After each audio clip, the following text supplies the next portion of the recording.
Doebelfeest van de midje in Snits. Eerst worden de voetballers van Snits wat huldigen als kampioen van de Snijshaatklasse. Beste mensen, namens het gemeentebestuur van harte welkom op de meest sportieve Marktstraat van Nederland. En vandaag met 2 huldigingen.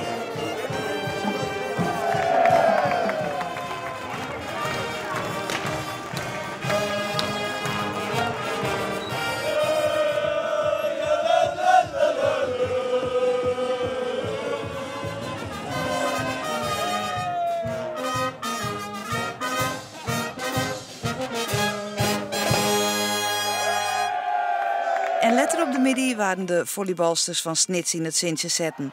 De vrouwen waren verleden week kampioen van Nederland.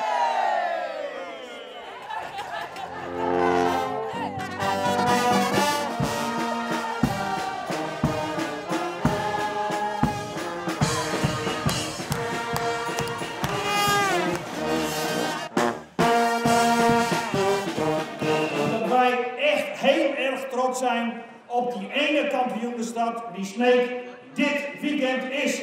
Hartstikke bedankt voor die topprestatie.